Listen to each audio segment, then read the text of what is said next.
चलो हवे आपणे हवाई मार्ग विषे जाणीशुं। आकाशमां उड़ता वाहनों द्वारा थतुं परिवहनने हवाई मार्ग कहे छे। એટલે કે આકાશમાં આપણે વાહનો જે ઉડે છે, હેલિકોપ્ટર, વિમાન, હા, એ બધા શું કહેવાય છે? હવાઈ માર્ગનું પરિવહન કહે છે।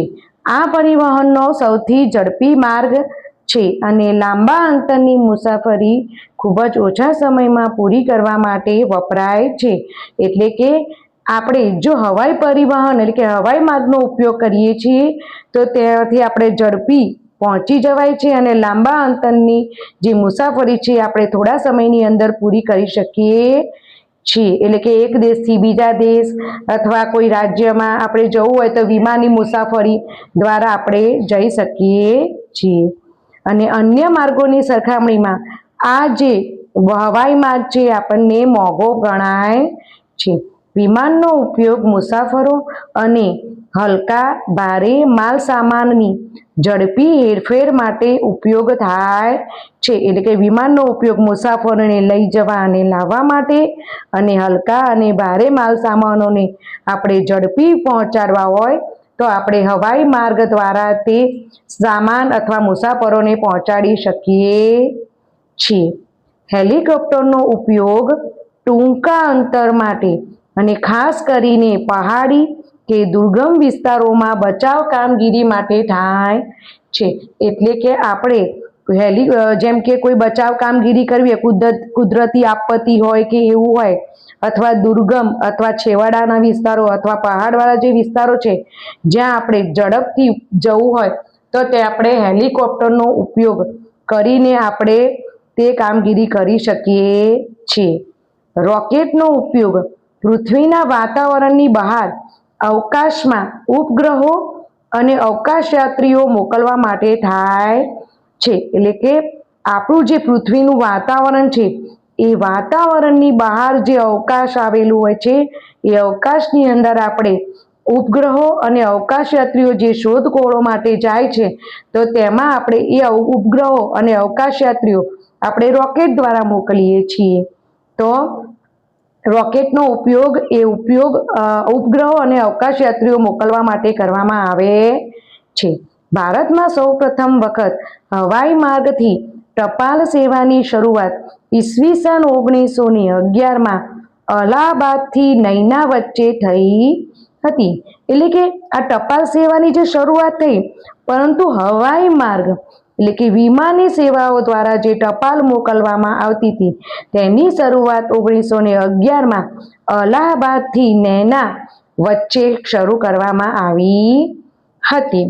ભારત સરકારે હવાઈ માર્ગની સેવા આયાતી કંપનીઓનું રાષ્ટ્રીયકરણ કરી એર ઇન્ડિયા અને ઇન્ડિયન એરલાઇન્સ જેવી હવાઈ સેવાઓની શરૂઆત કરી છે। એટલે કે આપણી ભારત સરકારે આ હવાઈ માર્ગની જે સેવાઓ અપાય છે તેમાં જે હવાઈ માર્ગની જે સેવા આપતી કંપનીઓ છે એનું શું કર્યું?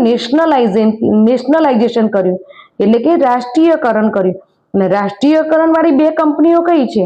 એક એર ઇન્ડિયા અને એક ઇન્ડિયન એરલાઇન્સ। એ શું છે કે એ બંને કંપનીઓએ હવાઈ સેવાની શરૂઆત કરી હતી। હવે અવકાશમાં ઉપગ્રહો મોકલવા માટે રોકેટ વાહનનો ઉપયોગ થાય છે। આવું તમારી પરીક્ષામાં પૂછાશે કે અવકાશમાં ઉપગ્રહો મોકલવા હોય તો ખાલી જગ્યા વાહનનો ઉપયોગ થાય છે, તો શું આવશે? રોકેટનો ઉપયોગ થાય છે। ચલો નેક્સ્ટ, એર ઇન્ડિયા। તો એર ઇન્ડિયા એ શું છે?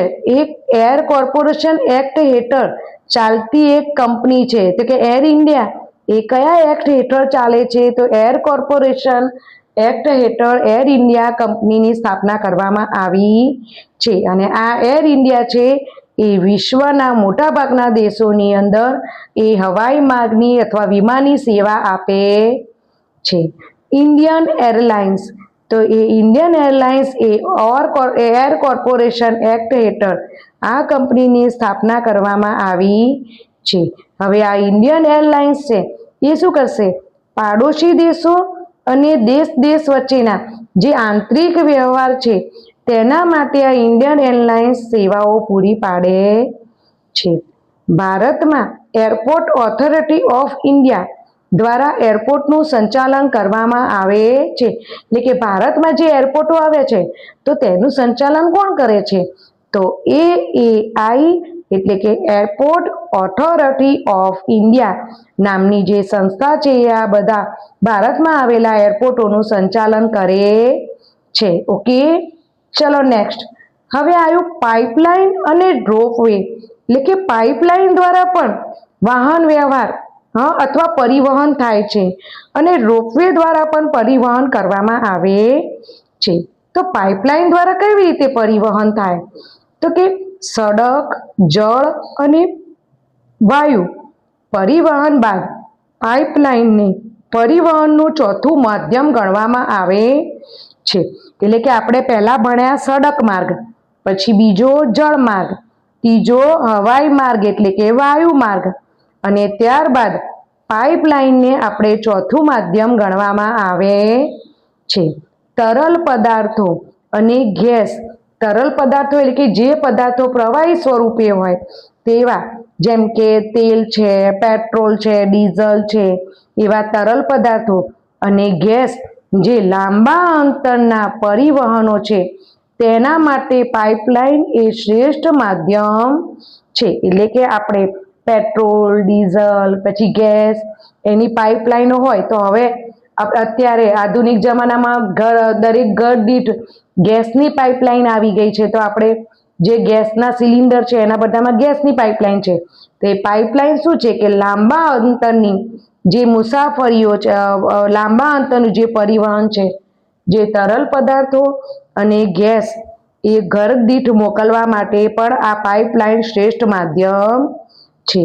કર્ણાટક, તેલંગાણા અને આંધ્રપ્રદેશમાં પેટ્રોલિયમ પેદાશોને પહોંચાડવા મુંબઈથી પુણે સુધી પાઇપલાઇન નાખવામાં આવેલી છે. એટલે કે મુંબઈથી પુણે સુધી જે પાઇપલાઇન છે એ પાઇપલાઇનની અંદરથી પેટ્રોલ આવે છે અને એ પેટ્રોલ ક્યાં પહોંચાડવામાં આવે છે? તો કે આંધ્રપ્રદેશ, તેલંગાણા અને કર્ણાટકની અંદર પહોંચાડવા માટે મુંબઈ અને પુણે સુધીની પેટ્રોલની પાઇપલાઇન નાખવામાં આવેલ છે. હવે આવ્યું આપણા ગુજરાતમાં. તો કે આપણા ગુજરાતના હજીરાથી જગદીશપુર, શું ગુજરાતમાં આવેલું હજીરા અને ઉત્તર પ્રદેશમાં આવેલું જગદીશપુર થી પણ પાઇપલાઇન નાખવામાં આવે છે. ચલો નેક્સ્ટ. રોપવે. રોપવે એટલે એને ગુજરાતી ભાષામાં રજ્જુ માર્ગ પણ કહેવામાં આવે છે. રજ્જુ એટલે કે દોરડું અથવા એવો વાયર. તો રોપવેમાં સ્ટીલના મજબૂત દોરડા અને એ દોરડાને આપણે અંગ્રેજીમાં કેબલ તરીકે પણ ઓળખીએ છીએ. એટલે કે સ્ટીલના મજબૂત દોરડા પર ટ્રોલી અથવા ખુરશી લટકાવીએ અને તે ચાલે છે. રોપવેનો ઉપયોગ લોકો અથવા માલ સામાનનો એક સ્થળેથી બીજા સ્થળે લઈ જવા માટે થાય છે.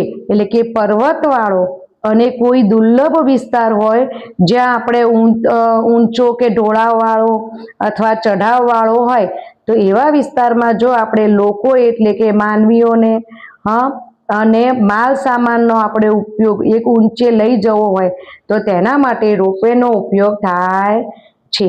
પછી સાંકડી નદીઓ છે, ખીણો છે, એ બધી ખીણોને ઓળંગવા માટે અને જંગલોને પાર કરવા માટે પણ રોપવેનો ઉપયોગ થાય છે.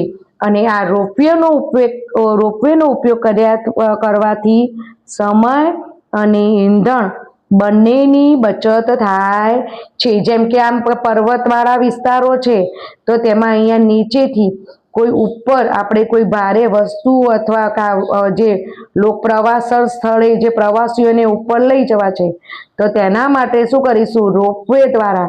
કારણ કે અહીંયા તો જે કાં તો પગપાળાથી જવાય છે તો પગપાળા ચાલતા જઈએ તો તેમાં સમય વધુ થાય છે. જ્યારે રોપવે છે તેમાં સમયની બચત થાય છે અને વધુમાં વધુ મુસાફરો અને માલ સામાનોને લઈ જવાય છે. એટલે કે પ્રવાસન સ્થળોએ પ્રવાસીઓ પર્વતો અને નદીઓને પાર કરવા માટે પણ રોપવેનો ઉપયોગ કરવો પડે છે. એશિયાનું સૌથી લાંબુ રોપવે જૂનાગઢના ગિરનાર ખાતે છે. એટલે પરીક્ષામાં તમારે પૂછાય કે એશિયાનું સૌથી લાંબામાં લાંબુ રોપવે ક્યાં આવેલું છે, તો કે જૂનાગઢના ગિરનારમાં આ રોપવેની શરૂઆત કરવામાં આવી છે. તો હવે આપણે જોઈશું કે આ વાહન વ્યવહાર છે, તો જો આ વાહન વ્યવહાર ન હોય તો શું થાય? આ વાહન વ્યવહાર આપણા જીવનમાં કેટલું મહત્વ ધરાવે છે, તો કે વાહન વ્યવહાર એ અર્થતંત્ર, સામાજિક જીવન અને રાષ્ટ્રીય એકતામાં પણ આ વાહન વ્યવહારનો એટલે કે પરિવહનનો ખૂબ જ મહત્વનો ભાગ છે. એટલે કે એક વિસ્તારમાં બનતી વસ્તુઓ બીજા વિસ્તારો કે દેશોમાં પહોંચાડી શકાય છે.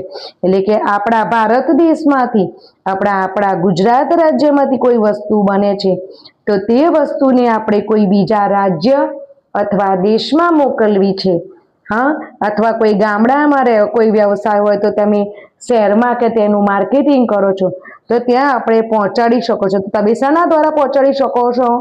તો વાહન વ્યવહાર દ્વારા, પરિવહનના કોઈ પણ સાધનનો ઉપયોગ કરીને, જેનાથી બજારનો શું વધે છે? બજારનો વ્યાપ વધે છે અને ઉત્પાદકોને માલ વેચવા માટે વધુ તકો મળે છે.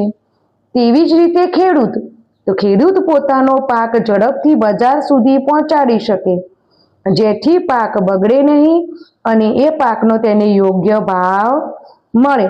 અને ઉદ્યોગોને કાચો માલ મેળવવો અને તૈયાર માલ બજારમાં મોકલવા માટે પણ આ વાહન વ્યવહાર જરૂરી છે.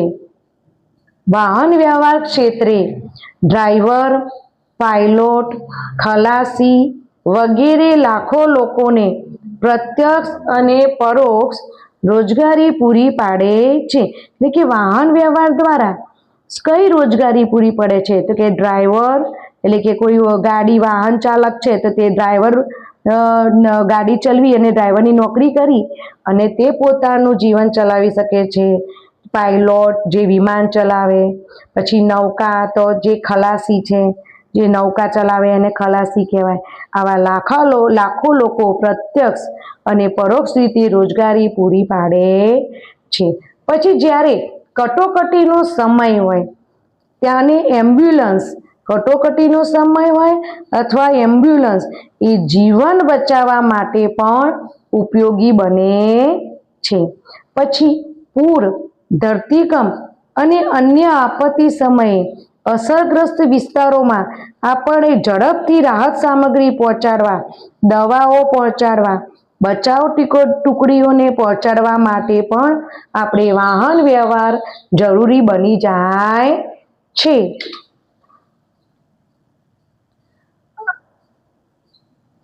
સરહદી વિસ્તારોમાં સૈન્ય અને શસ્ત્રોને ઝડપથી પહોંચાડવા માટે પણ વાહન વ્યવહાર સંરક્ષણ ક્ષેત્રે મહત્વનું છે. એટલે કે આપણે હવાઈ માર્ગ દ્વારા જે વાહનો છે, પછી સડક માર્ગ દ્વારા, પછી જળ માર્ગ દ્વારા એ આપણે ઝડપી વાહનો મોકલી અને વાહન વ્યવહારનો પણ તેની અંદર ઉપયોગ થઈ જાય છે. સારા વાહન વ્યવહારના કારણે લોકોનો સમય અને શ્રમનો બચાવ થાય છે અને જીવન જરૂરી ચીજ વસ્તુઓ સરળતાથી ઉપલબ્ધ થાય છે અને એકંદરે લોકોનું જીવન ધોરણ કેવું આવે છે?